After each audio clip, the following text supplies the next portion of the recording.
Oh, a microphony. And a phony at the mic. Quiet, numbskulls, I'm broadcasting. The Doctor of Discernment is now online. You know, much like my show, in that it's a local reaction to things that are happening on a federal level. Dispensing a daily dose of common sense. No prescription required. Wow, do I have a boatload of stuff for you, from the crazy to the absurd. Let's start getting into it because, I mean, it is bizarro world out there. And I say, if it's obvious to me, it should be obvious to everybody. Oh, wow. Who could have seen this coming? This is the Fourth Hour with Greg Belfrage. Hold on to your butts. Broadcasting from my basement bunker beneath Kettle Radio. Welcome to the Fourth Hour. It's great to have you along. The big story this morning has been, no sooner cracked the mic than I'm coughing.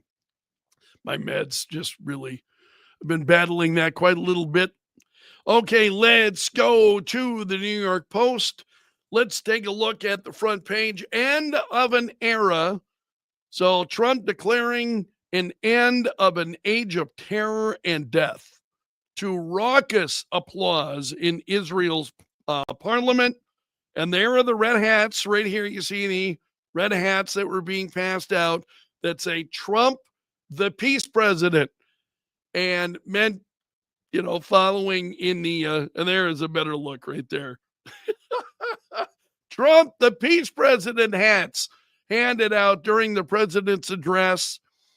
Also, there was a far left politician who had to be thrown out. Let's take a look at that story.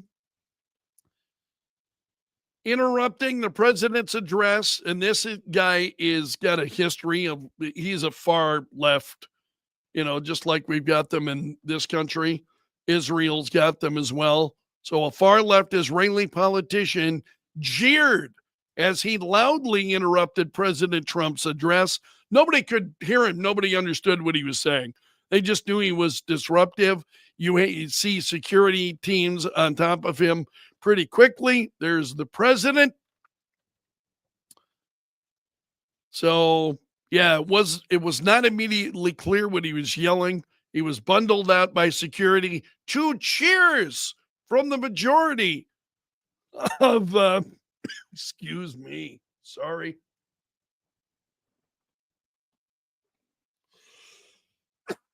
And of course, I'm out of water. So security also went over to another member, removed him. So he shared in a lengthy post on X. Sorry, I haven't coughed in, I don't know, a half hour. And suddenly, today, Trump is arriving to deliver a victory speech undoubtedly filled with self-aggrandizement and lies. He said, with his complete support for the murderous government of Israel, he not only enabled the continuation of the genocide, but also the continued abandonment of the kidnapped. The kidnapped were all released. These people are nuts, man. They are freaking nuts. No other way to put it. So America is not the only country that's got them. Israel does as well. And there you see him being escorted out. It's really crazy. The president urging the president of Israel to pardon Prime Minister Benjamin Netanyahu, referring to Net. I'm sorry. That's the kind of day I'm having. I just want you. That's how today has been from the very beginning. So, hey, I have an idea, Mr. President. Why don't you give him a pardon? Give him a pardon, Trump said, triggering big applause. By the way, that wasn't in the speech, as you probably know, but I happen to like this gentleman right over here, Trump said. Yeah, I think Trump has made that pretty clear that the two of them have had an ongoing, very mutual relationship. Let's go to the president's I really wish I had grabbed some water. My apologies. Let's go to the president's True Social account. There's the Jerusalem Post. God bless the peacemaker, President Trump. And some audio here as the president's speaking. These are short clips. So I'll share a few of these in case you didn't hear the president's response. And let me also convey my tremendous appreciation for all of the nations of the Arab and Muslim world that came together to press Hamas to set the hostages free and to send them home. We had a lot of help. We had a lot of help from a lot of people that you wouldn't suspect. And I want to thank them very much for that. It's an incredible triumph for Israel and the world to have all of these nations working together as partners in peace. And it's pretty unusual. Partners in to peace. see that, but it happened in this case. This was a very unusual point in time, a brilliant point in time. Generations from now, this will be remembered as the moment that everything began to change, and change very much for the better. Like the USA right now, it will be the golden age of Israel and the golden age of the Middle East. It's going to work together.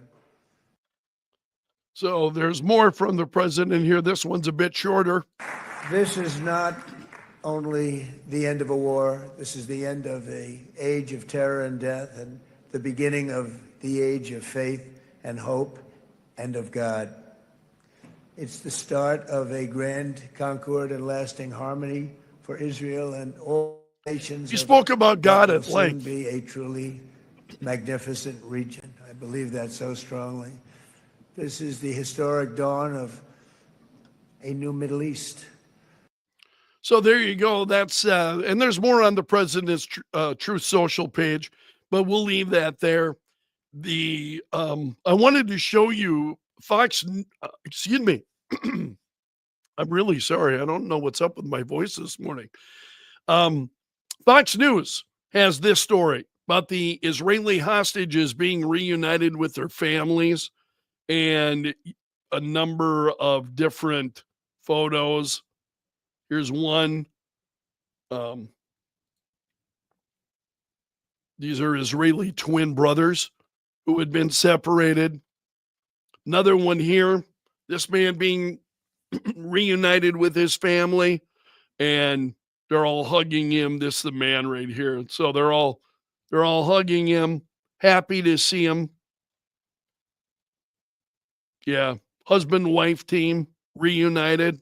So some pretty compelling photos and video of these Israeli hostages now being reunited with their families. There was another piece. The vice president was on ABC yesterday, and this is a piece from Salon, which is far left piece. And Stephanopoulos cutting the mic of the vice president short. So Vance was on the Sunday shows this weekend. He was on Meet the Press with Kristen Welker. He was also on This Week. George Stephanopoulos ducking questions about Donald Trump's Department of Justice. I want you to listen to it. He's not ducking questions. I want you to actually see the video.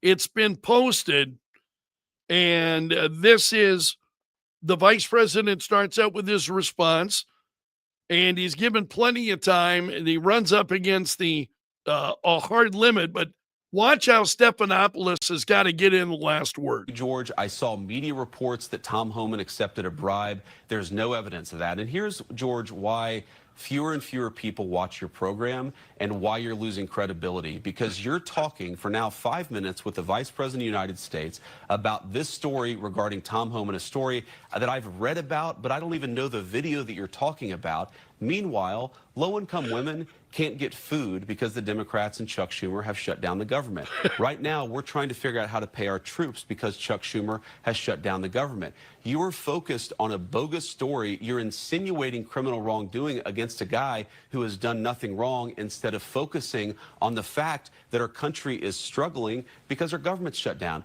Let's talk about the real issues, George. I think the American people would benefit much more from that than from you going down some weird left-wing rabbit hole where the facts clearly show that Tom Homan didn't engage in any criminal wrongdoing. It's not a weird left-wing rabbit hole. I didn't insinuate anything. I asked you whether Tom Homan accepted $50,000, as was heard on an audio tape recorded by the FBI in September 2024, and you did not answer the question. Thank you for your time this morning. No, George, I said that I don't. Up next. Yeah, they just cut him right. they just cut him right off and say, "You're done. You're done. That's it." Speaking of Tom Homan, let's go to Breitbart.com because, and I mentioned this, I talked about this in the, let's find Homan here because they got quite a segment on, there he is, Tom Homan. So a number of different stories here on Tom Homan as he is being interviewed by Breitbart. And it's pretty incredible. So he was talking about a migrant girl violently raped by smugglers. He's in tears as he's talking about it. And he said, the time I actually talked to a little girl, she was 9 years old. She made that journey through the cartels, was raped multiple times by members of the cartel. Now that little girl, her life will never be the same. Everything innocent and pure was ripped from her, he said. That's one of the reasons why Homan is saying he's so motivated to secure the borders and end illegal immigration. That's why I fight so hard. A lot of people ask, why do you get emotional when you're on TV? Why do you get emotional in front of Congress? Because we can fix this, Homan says. And I came back. We had the most secure border in the history of the nation under Trump 45. The Biden administration came in and unsecured it on purpose. It wasn't by accident. It was by design. Every morning I woke up pissed off because I knew, based on my years of experience and my investigations, okay, how many people died last night? How many women or young little girls got sexually assaulted last night? How many have been forced into labor to pay off smuggling fees? How many pounds of fentanyl came across last night to kill Americans? How many people from the terrorist countries got in last night? How much money did the cartel make last night? This is who Tom Homan is and the thoughts that run through his mind. So he's got a 3-point plan to secure the border, end mass immigration. And so he went on about this at length. I shared just a brief portion of this on the air. And he says, you know, if those who criticize him, if they had held the dead children I've held, talked to these little girls as young as 9 who were raped, and he just goes on with examples. He said, talked about the 19 dead aliens in the back of a tractor trailer when I arrived on the crime scene. When I got to the back of that tractor trailer, there were several bodies that had already hit the ground. When the doors finally opened, people rushed out to get air. Some of the dead bodies that they were fighting for a small hole where, you know, to be able to breathe. When I looked back in there, I saw a little boy in his underwear, turned out to be 5 years old, dead, with his father who was cradling him on top of him. Most of them, if not all of them, were in their underwear because they were trying to get some relief from the serious heat in that steel box. So he's talking about these events that have shaped him, and it's just absolutely compelling stuff. The establishment media's comparisons between the Trump administration and the Biden administration, he says it's all based on lies. They say the Trump administration is inhuman. The the Biden administration, they're very humane. Really? Let's compare the numbers. Under Biden, in 4 years, over 4,000 aliens died making that journey. Historic record. We never came close to that number ever. Over 250,000 Americans died from fentanyl coming across that border. Those policies were killing Americans at record numbers and aliens at record numbers. Under President Trump, when 96% less people aren't coming, how many women aren't raped? How many children aren't dying making that journey? How many Americans aren't dying? So he goes on to say it's Trump's policies that actually are saving Americans. And he said, here's what people don't talk about. Every place the barrier has been built, illegal immigration has declined. Illegal drug flows have declined. But guess what? It also saves lives because women and children can't get over that barrier. And so they're going to a place where there's not a barrier. And what's waiting for them, the men and women of Border Patrol who are going to deal with the humanitarian crisis there, deal with the medical issues there, because a lot of them are in bad shape when they get there. Walls save lives. I'd never heard that before.